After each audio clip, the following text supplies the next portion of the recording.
Ассалаумағалейкум достар, қалайсыздар? Бүгінгі видео бізде подкаст форматында, біздің жаңа форматымыз. Оған дейін біздің YouTube каналда ондай видео болмады. Және мен жасаймын деген ойда болмады. Бірақ та көп адамдардың запросы бойынша Еркебұлан енді сенің успехыңды көрдік, сен жеттің товарный бизнеста, жалпы кәсіпте нәтижеге. Енді басқа адамдардың жеткенін көрейік, басқа адамдардың нәтижесі бізге қызық. Себебі сенікі слишком алыс, мүмкін саған удача болып кетті деп айтады. Сондай адамдарға мен өзімнің оқушыларыммен әртүрлі нишада, әртүрлі салада подкаст алып, олардың жетістікке жету жолын сұрап, сіздерге мотивация болсын деген мақсатта, және де қазіргі таңда бір идея жағынан бизнеста бір белгілі бір сіздерде ұмтылыс жетпей жатса, осы видеодан кейін міндетті түрде ұмтылыс болады. Сол үшін де видеоның соңына дейін көріңіздер. Ал біз өзіміздің подкастымызды бастаймыз.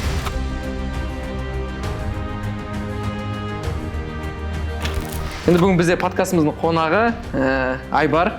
Айбар біздің обучениеден өткен. Сентябрь айында өттің, Иә, сентябрь. Енді Айбар өзің жайлы таныстырып кетсең, кімсің, қайдансың, жасың қаншада? Ассалаумағалейкум, мен есімім Айбар, жасым 20-да. Парфюмерный бизнеспен айналысамын. Осы товаркада жүргеніме 2 жылдай уақыт болды. Жалпы Алматы облысы Ұзынағаш деген ауылданмын. Оқуға түскен, бірақ қазір оқудан шығып кеткем. Қазір чисто кәсіп. Көбісіне қызық, бизнесқа қалай келдің? Қанша жаста бастадың кәсіпті? Қандай кәсіптен бастадың? Жалпы негізі енді мектеп кезінде ауылда өскенбіз, кәсіп бастағым келетін, бірақ енді не болмайтын андай. Сала бастау дегендерді көретінмін, инкубатор дегендерді. Бірақ енді жасай алмайтынбыз, сонымен қалаға тезірек барсақ қой деп жүрдім. Сонымен 11-ші класс болды, ұбт тапсырып, қалаға оқуға түстім. МУИТ деген универге түстім, IT-ға. 1 жыл оқыдым.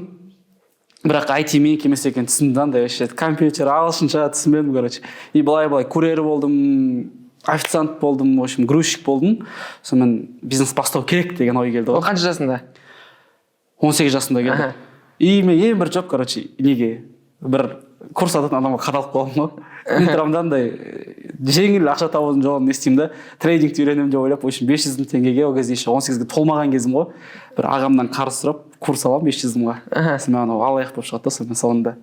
Сол 500 мың қайтару керек болды, сосын отдел продажа жұмысқа кірдім. Отдел продажа сатуды үйрендім, уже кәсіптің примерно түсіндім да. Сонымен дальше уже өзім бастадым ғой. Сөйтіп отдел продаждан қандай кәсіптен бастадың? Парфюмнан бастадым тоже. Тоже андай парфюм бір не сияқты, судьба сияқты же. Бірінші андай китайский бірақ парфюмдар ғой, аналог репликалар сатып бастадым. Барахолкадан поставщик таптым. Соны таргет жіберіп, соны сатып бастадым. Сосын оның ортасында сол инап сіздердің бұрынғы проекттеріңіз сол хит болатты. И тоже не сатам деп ойладым. И тоже саттым, реплика, Apple Watch, AirPods. И содан кейін қайттан уже оригинал парфюмға келдім қазір. И андай мысалы қара. Енді көп адамдарда мынандай ой болады. Сен бірден парфюмға кірдің, и сенде бірден бизнес жүріп кетті ме или қалай? Мысалы кейбір адамдар мынандай болады. Бір рет бизнес жасап көреді, қолынан келмейді, и одан мынандай ой болады. Бизнес мен келмес ау. Бизнеспен айналыспай қойын. Ол кейбір адамдарға бизнес арналған, кейбір адамдарға бизнес арналмаған деген ой келеді. И сенде қалай болды? Сенде сондай ой болмады ма? Бизнес мен келмес или әлде бірден успех болып кетті ме сенде? Бірден успех болған жоқ. Басында сол реплика парфюм сатқан кезде де қиналдым. Қарызға кірдім, бірақ андай түбінде бизнестен алу керектігін түсіндім ғой бірден кейін. По-любому мен бизнес жасаймын, сездірдім андай чегі. Бірақ андай не істейді, бәрі қиналады дейді ғой, короче. Басында может қиналып жатқан шығармын. Осылай қиналып, қарызға кіріп болсын әйтеуір шығам деген ниетпен до конца ұрдым ғой. И сенде мысалы қарызға кірдің, қанша қарызға кірдің? Қалай кірдің? Осыған дейін енді білмеймін, 20 миллиондай кірген шығармын қарызға, бірақ енді бір уақытта 12 миллион қарызым болған. Минус 12 миллион теңге 20 миллион теңге. Қанша жаста? 19-да. 19-да осы мастер-майтқа келмей тұрып қой. Келген кезде де қарыз алдым ғой, білесіз ғой. Өзіңе қанша қарыз болдың сен? Сол 12 миллион. 12 миллион қарыз болды ма? 10 миллион, сосын 2 миллион қосылып, былай. Есептегенде 12 миллион шыққан қарыз. Еще мен андайды білемін, сен маған бүйтіп айттың да, мен 12 миллион қарыздамын. 12 миллион қарызымды білмеймін. Әйтеуір қарыздамын дедім, үлкен суммада. Қанша екенін естімедім мен, дұрыс. Сен айттың, мен тупо үйде жатам. Жаңа командаға бармаймын, жаңа Москвадан не ашып қойдым дедің. Точка ашып қойдым дедің. Одан кейін өз командам жұмыс істей береді дедім, бірақ одан сайын қарызға кіре бердім. Инвесторлар қысты. Сол моментті айтып берсең. Ол момент дұрыс емес, енді бизнес модель таңдадым мен. Оффлайн бизнесқа кіремін деп ойладым. Торговый центрдан ашу үшін, в общем, инвестордан ақша тарттым да, еще үлкен процентпен тарттым, опыт жоқ. Қандай процентпен қанша ақша тарттың? 40%пен тарттым, 3 миллион 6 айға ма? 40%пен 3 миллион теңге 6 айға, иә? Жоспар тартып алғам, сонымен еще ол кісі де инвестор емес қандай? Бұның проценттің үлкен масштабын түсіндіру үшін былай айтуға болады да. Бізде Каспийда депозит ол 17 жылдық 17%. Ал сен 6 айға 40%пен алдың, иә? Сөйтіп инвестордан не алдым, точка аштым, жүреді деп ойладым, андай тоже кішкене қиналу керек шығар дедім. 3 ай жүрдім, 3 айда біраз қарызға кіріп кеттім. Оны ашудағы негізгі себеп неден болды? Мысалы, кейбір адамдардың мысалы бір машина кредит қалуында, немесе бір жаңағы торговый точка ашуындағы негізгі себеп ол бизнесте ақша табу емес, көбінесе біреуге доказать ету, крутой болып көріну. Негізі доказать ету болған енді. Сол, иә. Таныстарға жалпы андай конкуренттерден бір неге ерекшеленіп менде точка болады деген сияқты. Сондай ниетпен аштым енді, бірақ та жүргізе алмадым. Соның кесірінен қарызға кірдім, сөйтіп қарыздамын. Андай ғой, жұмыс істеген келмейді ғой. Мида тұрады, примерно қалай шығу керектігін, бірақ істей алмайсың. Ұйықтайсың, в общем, түскі 3-те 4-те тұрасың, тұрып аласың да жұмыс істегендей боласың, қайттан, в общем, түнге дейін жүресің, ұйықтамайсың, короче. Қарызда жүрдім ғой, прям дымға желание болған жоқ. Қанша уақыт жүрдің бұл состояниеда? Полный жаз солай өтті ғой. Жаз, иә, потом? Мастер-майндқа дейін солай өтті ғой. Мастер-майндта кішкене андай мотивация аласың ғой енді. 3 күн, в общем, жанып жүремін да, 3 күннен кейін тағы бір апта неге түсіп кетемін депрессияға ше. И дальше уже түсіндім, тезірек, короче, өзімді қолға алып, жұмыс жасау керектігін түсіндім да. И максимально бірінші очередь расходтарымды азайттым полный. В общем, точканы сатып жібердім, арзанға шығып тұрса да офис бәрін өткізіп тастадым. Команда полный, ешкім жоқ. Короче, қайттан өзім басынан бастаймын. Жаңадан құрдың. Иә, өзім жалғыз бастаймын дедім да. Бұрынғы креативтарым тоже ана не түседі есіме. Сіз абырой сатып алған кезде бұрынғы креативтарын шығардыңыз, соны тура сол менің немді жасадым. Тура солай жасаймын дедім да. Бұрынғы креативтарымды іздеп жүріп әдемілеп монтаждап, короче, соны жібердік таргетке. И өзім сатуға білетін мощный сатып аламын. И тұрамда өзім бір ай сатамын. Bir ayda примерно 7,5 миллион бағалар жасаймын ешандай. Сол моментте сразу. Жалғыз өзің сатсаң, кайф қой полный. Өзіңе қалады. Менеджерға бөліспейсің, пайда алып кетеді ғой сонымен. Бастап қандай инвестордың ақшасын қысып тұрған қарыздарды қайтардым да. И дальше сразу жүретін түсіндім, что бизнестің. Қара, осы жерде бір сұрақ қойып жіберейін. Сенде андай ой болмады ма? Мысалы менде болған. Бұрын бизнеспен айналысып жүрсің, сен бизнес как будто андай бір обороты, потологы жақын, көп ақша таба алмайсың, ол нишада. И сенің бизнесің онша емес сияқты чувство болады. Сенде андай болмады ма? Болды. Андай адамдармен кездесесің, сол кезде немен айналысасың деген кезде кәсіпкермін деп айтуға ұялатынмын ғой. И қандай бизнеспен айналысасың деген кезде парфюмерный деген андай типа бір мен базарда сатып тұратын деп ойлайтын да, короче, ұялатынмын айтуға. И өзімде де сондай болды, парфюмерный бизнес средничек кішкентай ертең. Көп таба алмайсың. Средничек үлкен бизнесқа кіремін по-любому. Типа енді ол өзім үшін емес, біреу үшін болды да, біреуге мойындату үшін деген. Осы проблема мидан алып тастағаннан кейін бүкіл проблема шешіліп бастады, иә? И қара, сенде получается 7,5 миллион оборот жасадың біріншісінде. И одан кейін дальше қалай болды? Қалай сен қанша оборотқа жеттің максимум? Максимум 30 миллион оборотқа дейін жеттім. Қай уақытта жасадың сен? Мартта осы. 2025 жыл мартта. 2025 жыл мартта жасадым. Негізі өзім жасап жүре бердім басында. Сосын машина алдым. Машина алғаннан кейін андай жұмыс жасағым келмей қалады ғой. 1 ай жұмыс жасамаймын.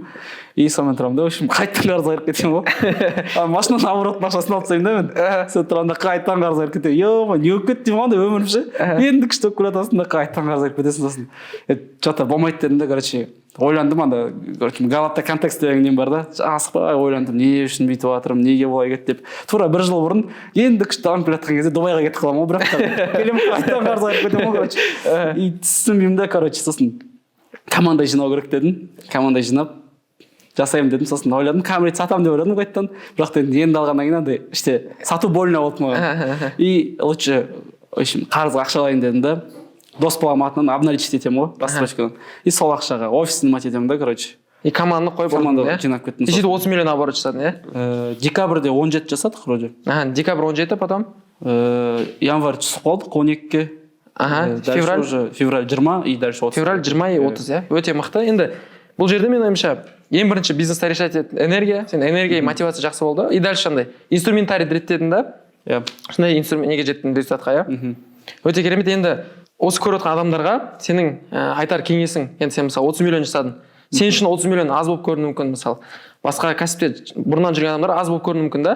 Бірақ кейбір адамдар үшін 30 миллион теңге 1 айда оборот жасау, сауда жасау, ол жай ғана сауда жасап қана қоймай, ол жерде пайдасы бар саудада. Мысалы кейбір адамдар маркетплейспен немесе басқа бір нишаға кіріп, тек оборот жасаумен өмір сүреді. Ал сенде бұл жерде чистой прибылің бар, бизнес система қойылған. И осыны жасауға саған не көмектесті?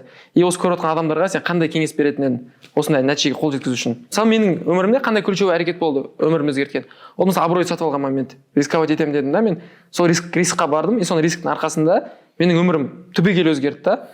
Иә, қиын болды, бірақ осы сәт мені алдыға алып шықты. И және де мен миымнан андай алгоритм қалыптасты жетістікке жетудің. Сен егер бір орында табысың өспей тұрса, значит сенің риск жасау қабілетің төмендеп кетті, сен қазір риск жасап жатқан жоқсың. Сен тек қана риск жасаған кезде ғана көп ақша табасың, және де екінші сторонасы бар, көп ақша жоғалтасың. Бірақ ол онсыз екеуі бір-бірінсіз жүре алмайды да. Сол үшін де мысалы менің өмірімді өзгерткен момент осы рисковать ете алу, рискті жіберу деген нақты миымда алгоритм қалыптасты. И мен өмірімде тек қана осымен ойланамын. Түсіндіре алдым ғой? Еседе мысалы мынандай болмын, кейбіреуге там ниша әсер етті, кейбіреуге мысалы білмеймін, там таргетті мынандай креатив түсіру керек, или там трафикке көп ақша құрту керек деген сияқты бар да. Сондай бір инструмент, который сен қарыздан алып шыққан, соны айта салсаң болады. Если айтқың келсе. Риск па деймін де сол. Өйткені қатты тоже қарызда болдым, тек машина болды менде, и рисковать ету керек болды да, сол обналичить етіп офис алып тастадым уже. И андай болады ғой, декабрьда в общем сезон ғой, сезонды ұстап қалу керек деген не болды. Бірақ 9 бастадық қой біз еще. 21 күнде 17 миллион жасадық та. 9 бастадық, жоқ жерден өзім прям менде доставка жасайтын жігітті мен роп қылып алып келем. Ол жігіт тұрады да өзінің класстасын алып келеді, класстасы сестренкасын алып келеді, сестренкасы жиенін алып келеді. Короче, сөйтіп команда полный, в общем, таныстар ғой. Команда жинап аламыз и бастаймыз, таргет жібереміз. Бірінші күннен ақ уже бір күнде миллион касса, өмірде жасап көрмеймін, 10 миллион касса мен ше, кәдімгі патологым ашылады ғой, түсінемін, что нормально жасауға болатын. И сөйтіп жасадық, сол рисковать ету керек, главное. Все, керемет.